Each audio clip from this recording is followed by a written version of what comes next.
Hello everyone, and welcome to Designing Characters, where I explain turning characters from my mind and other media into characters for Dungeons & Dragons 5th edition. Here we focus on builds and personality traits, utilizing standard array or point buy with D&D Beyond's layout. Let me know what character build or video you'd like to see next in the comments below. I read them all and reply to as many as I can. If you'd like a say on the next video I make, patrons get to vote on these videos as they come out to decide what character I build next. As well, Titanium tier patrons or higher can skip that process entirely and directly request a build for me to design. Today we're working on Rock Lee, everyone's favorite example of a talentless character that got to where they were through hard work and nothing else. Until Kishimoto forgot he existed like most of his interesting side characters. I wanna rock! Now then, what are our goals for Mr. Rock? No, not that one. First, we need to be ridiculously fast with high movement speed as well as excellent saving throws and AC. You cleared an entire arena in one round. Your speed's definitely one of your strongest aspects. Second, we need great hand-to-hand skills with decent utility for skills and throwing weapons for long-range options the few times we use them instead of just punching someone. Finally, we need to be able to hit like a truck doped up on enough medicine balls to level a sand raccoon. But after we unleash it all, we'll probably be practically useless for a while. Now, to start off our ability scores, we'll be using the point buy system for the mess of stats we'll need due to multiclassing. First, we'll need 13 strength, 14 in dexterity, and 13 constitution for our solid physical abilities. Second, we'll need 8 in intelligence, 14 wisdom, and 11 charisma. You're not the brightest bulb, but you have solid instincts and a decent sense of observation with an iron will. Now for race, technically you're a human, but if I did human every time for these builds, we'd just get bored. You're a human that was touched by planar energy, crippling your connection to the weave and rendering you unable to perform magic, but instead, you were granted an unnatural connection to your own inner energy. With this logic, we're taking a Scourge Aasimar as our race. This grants you +2 charisma and +1 constitution, for a new total of 13 and 14 respectively. You also gain 60 feet of dark vision and celestial resistance, granting resistance to necrotic and radiant damage. With this, you gain healing hands to gain a healing pool equal to your level, and light bearer to cast the light cantrip at will. Finally, you gain the celestial language and radiant consumption, allowing you to enter the gates at will in return for damaging your body, thus augmenting the power of your strikes and harming others just from nearing you, as the presence of your shockwaves roll off you. For background, you were raised in a small village that is safeguarded by many skilled assassins and bounty hunters. Trained generally in a mixture of stealth and magic, you were born an oddity with your lack of skill in magic. Forced instead to supplement your lacking skill with physical power, you dedicated yourself to the training of your village that you did have skill in. Raised as a child soldier for your village with the skill set of a spy. As such, we're taking a variant spy as our background, granting proficiency in stealth and perception, as well as the languages of the village. This can be whatever you'd like, but since it's a village in the forest, I'm going with Elvish and Sylvan. You also gain the background feature of a spy contact to reach out to various information networks in order to assist your group's current mission. Now, moving on to class, we're starting out as a monk. This grants us a D8 hit die and proficiency in acrobatics, athletics, and calligraphy supplies, as well as strength and dexterity saves, thus showing off your immense skill stemming from your dedicated training as a physical fighter. This also represents your education in the academy for excellent penmanship, even if you're not actually the best at learning and studying.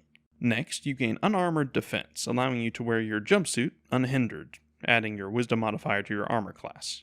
With this, you also gain martial arts, allowing you to turn your unarmed strikes into finesse weapons, dealing 1d4 damage for now that will grow with your level. You also get to hit extra times with the bonus action if you so choose. Second level monks gain key points, allowing you to briefly enter the first gate and burst to perform a variety of superhuman feats, such as hit more, dodge better, or zoomies, also known in proper terms as flurry of blows, patient defense, or step of the wind.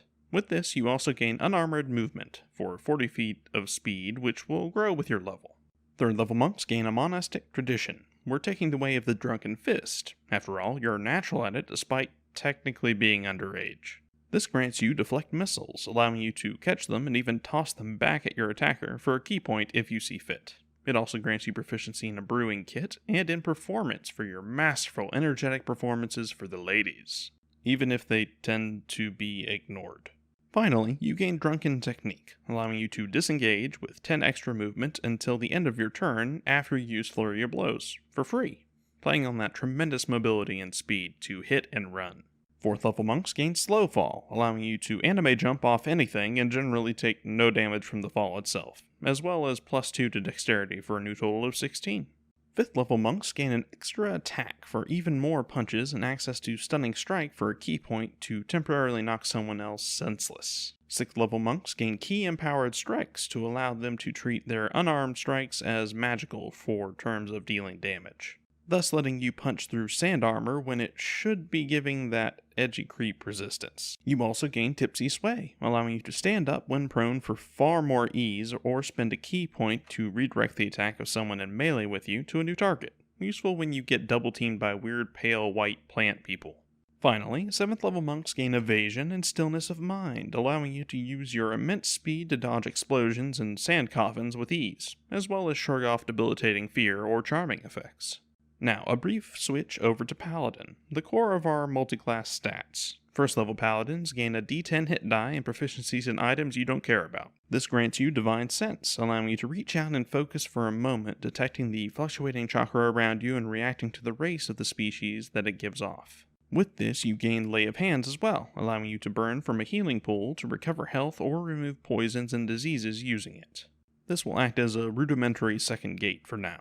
2nd level Paladins gain a Fighting Style. Take Blind Fighting for the ability taught to you by your teacher to battle an opponent purely through your non-visual senses, avoiding illusion specialists. With this, you gain Spellcasting as well. Take Cure Wounds to activate the second gate for a bit of healing and reprieve in the midst of battle, and Bless to empower yourself with the third gate. You also gain Divine Smite, allowing you to use the Front Lotus to burn your stamina in return for a heavy hit. 3rd level Paladins take an Oath. Take Oath of Glory and automatically gain Guiding Bolt for a shockwave punch sent flying toward a target, or Heroism to render yourself immune to such paltry effects as a serial killer's gaze. You also gain the ability to channel Divinity, granting Peerless Athlete to temporarily dominate your physical trials, or, in the midst of battle, using Inspiring Smite to get back up despite only having 1 hit point, due to suddenly gaining a bunch of temporary hit points after you hit them as hard as you could. Finally, you gain Divine Health, rendering you immune to all diseases. 4th level Paladins gain +2 to Dexterity, augmenting it further to a base of 18 now, as well as a spell. Take Divine Favor to augment your strikes even further with Divine Key. 5th level Paladins gain an extra attack, which doesn't help you at all, unfortunately, but this does grant you 2 spells: Magic Weapon, which, by your DM's approval, could be used on your fists, and Enhance Ability to show off your unparalleled anime skills. 6th level Paladins gain an Aura of Protection, augmenting their saving throws with their Charisma modifier for themselves and allies nearby. For your spell, take Aid, augmenting your hit points even further to show off how difficult to defeat you really are. 7th level Paladins gain an Aura of Alacrity, increasing their own and your allies' speed by 10, stacking with your enhanced monk speed. 8th level Paladins gain +2 to Dexterity, capping off at 20 now to maximize your AC and physical blows using it. For your spell, take Shield of Faith to augment your AC even further. 9th level Glory Paladins gain 2 new spells, Haste and Protection from Energy. This allows you to enter the 6th gate and become an absolute monster, gaining even more attacks with ridiculous movement speed and even higher AC. Now, switching back over to Monk for the rest of the build. 8th level Monks gain +2 to Wisdom for a new total of 16, thus increasing your key DC and AC. Arguably, taking Resilient and Charisma may be a better call, allowing you to even out that odd number for superior auras and a better Charisma save. It's up to you. 9th level Monks gain the ability to run along vertical surfaces and water without issue as long as they're moving. With your ridiculous movement speed, this is really incredible. 10th level Monks have their unarmored movement, granting them even more mobility now, as well as Purity of Body, granting immunity to disease, which you already have, but also poisons now as well. Finally, our capstone of 11th level Drunken Fist Monk, you gain Drunkard's Luck, allowing you to nullify disadvantage against you for 2 key points. Now, with all that said and done, how good is our hardworking boys built? First, you have explosive damage potential, with key points and haste able to attack 5 times around, and being able to add smites to every attack you dish out if you desire. Combine that with activating your racial ability for even greater damage output in an aura, and in your first hit to land. potentially able to deal an average damage of 127 in one round, and far more if you roll well.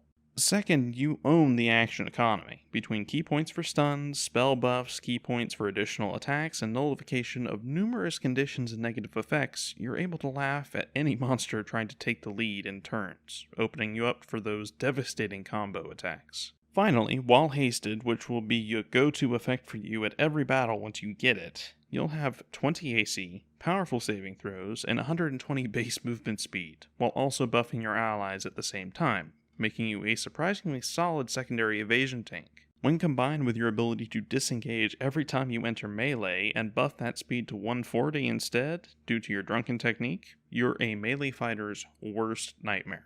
Now, despite this, you're hardly unbeatable and do have a few glaring weaknesses. First, your strengths are great, but your ability scores are pretty lacking for two classes that lean heavily into two very different stat focuses. Rolling good stats would be much better for this build, as it could round out your strength and charisma and get a bit more wisdom potentially. You'd be significantly stronger with just a few more points. If your DM takes requests, I would recommend trying to find a Leadership Ioun Stone or a Tomb of Understanding. Pretty much anything that would buff your wisdom or charisma scores.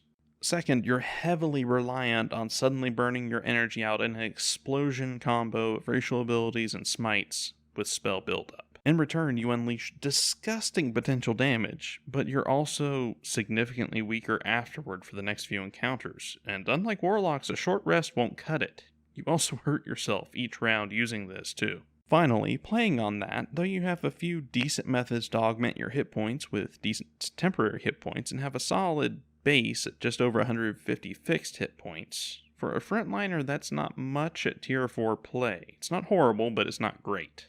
Especially when some of your signature combos hurt you as well as your enemies. If you aren't careful, you can easily end up putting yourself into auto-KO territory, especially as, unlike builds with 14 levels in Monk, your saves are only decent, not immaculate, making high-end spells a real pain.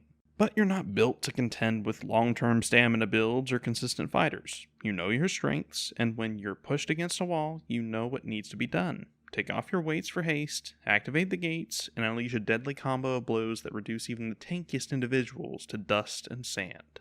Though maybe keep a closer eye on your target through the pain, you may end up failing in the end due to simply missing to a mirror image spell of sand. Wouldn't that suck?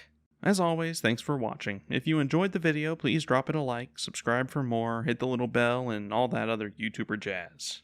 I do videos on Dungeons & Dragons as well as my own world once to twice a week. I'd like to thank all my patrons, but especially my Platinum patrons SPS and Crom. Your donations mean the world to me. If you'd like to join them, there's a link in the description below to my Patreon.